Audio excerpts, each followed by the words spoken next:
Hey guys, so I just wanted to do a quick little performance test here between the brand new Sony Xperia XZs and the Galaxy S8 to see how Sony's latest flagship does compare against the S8, which is considered to be a very strong device overall. I'm going to start them up at the same time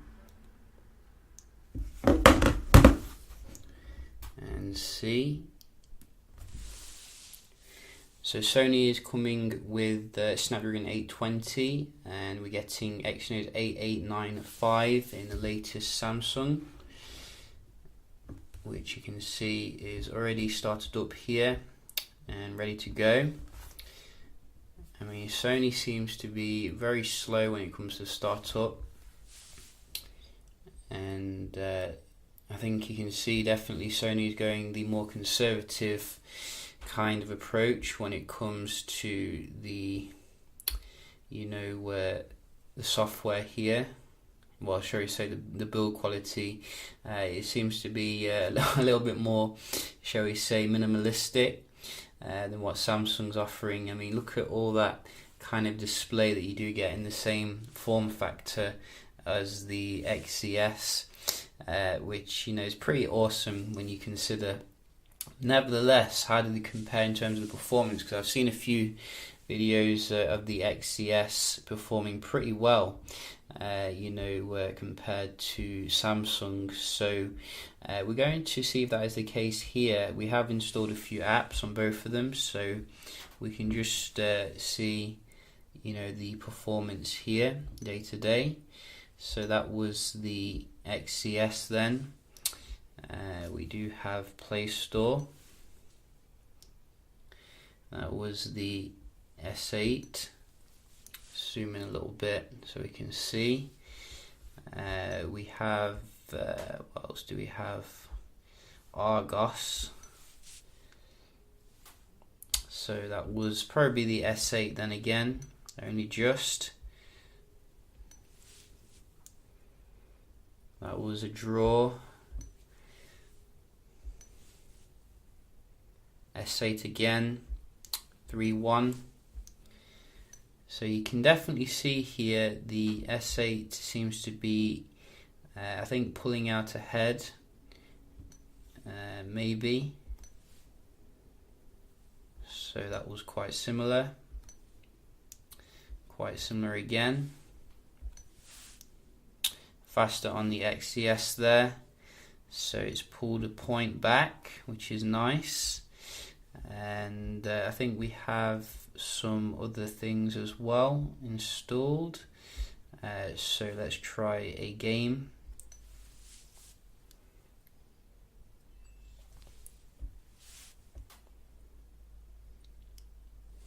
Who will load it faster?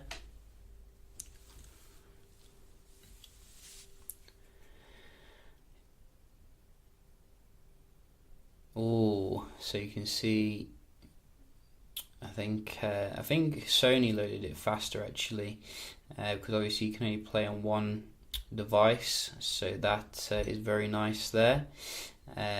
We do have PlayStation, so very similar on both of them. Would be funny if Samsung did load faster PlayStation app.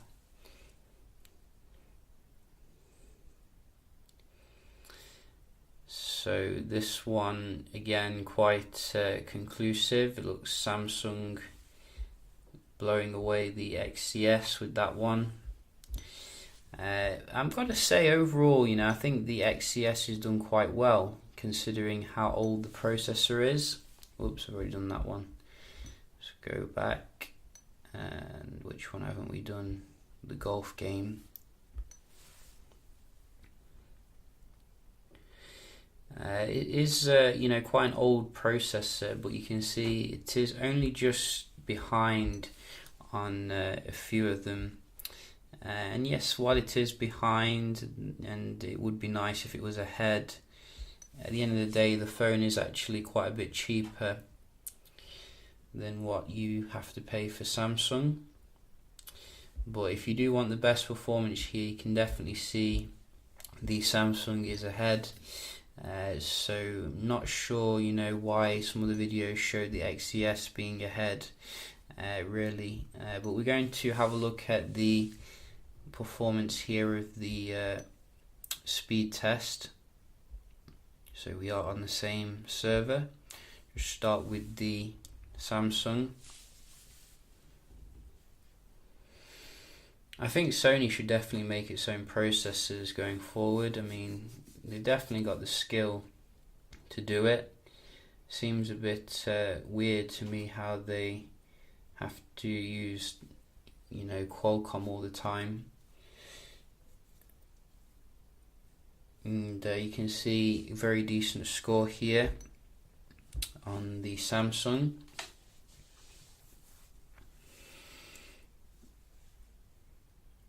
Oh, Sony completely blows the Samsung away, which I wasn't expecting actually. So very nice performance here, gotta say. Props where props is due, better for everything. One of the best scores I've seen actually for this test. We'll give the Samsung a chance to recover, because you know we do like to be fair. And is it going to recover? Oh, it's getting there. No, you see, I'm quite suspect about the Samsung in terms of the Wi-Fi this year. I don't think they're up there with the other manufacturers. So a solid win here for Sony last when it comes to the Wi-Fi. Very nice. We're just going to do some real world web browsing, should I say. So we'll just go to GSM Arena. So we are using Samsung's own browser here, which I gotta say, you know, I think the Samsung experience when you're web browsing is far superior in terms of the, you know, the AMOLED display, the bezel-less kind of design. Makes the Sony look a bit out of date. They have been using, I think, you know, similar kind of form factor for many years now. And you can see here again, very fast on the Samsung. We are still waiting when it comes to the Sony, which may have, you know, not drunken its coffee. So it's just completely ignored me with this one. It's like it can't be bothered. Just try again. There we go. So we'll just do one more phone arena.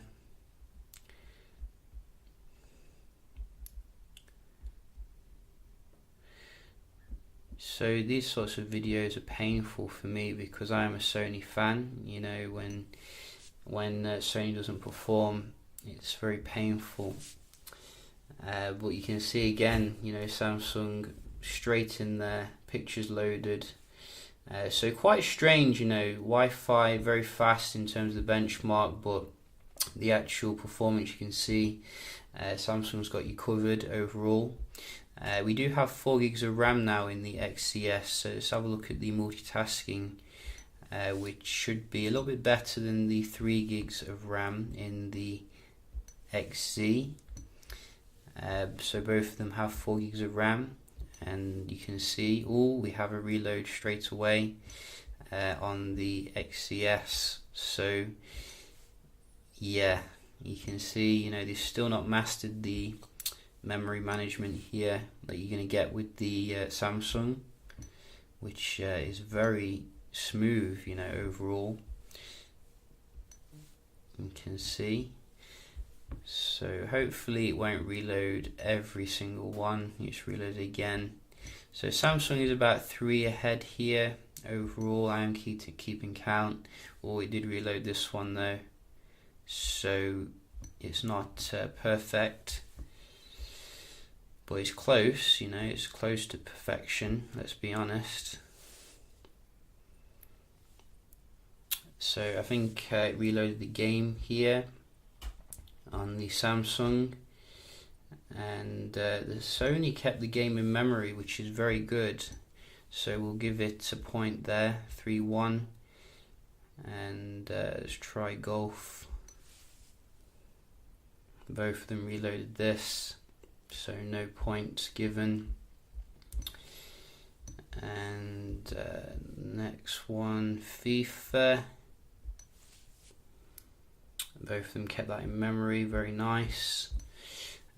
So yeah, I think overall you can see I think Samsung just provided a little bit better performance overall, but this, the Sony didn't do too bad. I think overall the extra RAM has increased the performance, particularly when it comes to the games, like keeping it in memory a little bit, but still a very strange decision to use Snapdragon 820. Even the 821 probably would have been a better decision overall.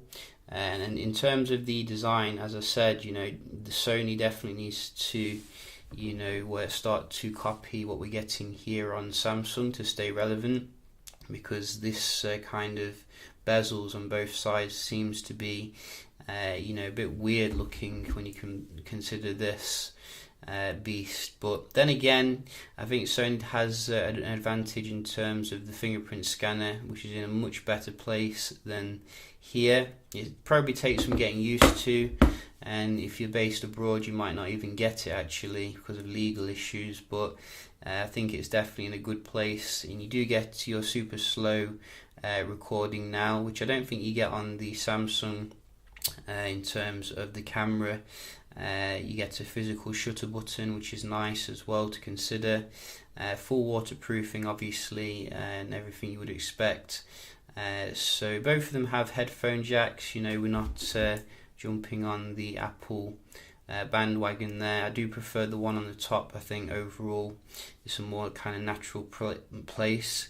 I think they have 64 gigs internal storage as well, so lots of internal storage for that. But overall, I think Samsung is probably coming out with more attractive device, just a little bit more if you ask me, especially from the front. But when it comes to the back, I think the Sony is more attractive right now. But it's up to you. What do you think? You can see this does get quite a lot of fingerprints, etc. But yeah, just a quick little comparison here, Sony Xperia XZs and the Samsung Galaxy S8. Hope you found it helpful, and I'll see you in the next one. Cheers.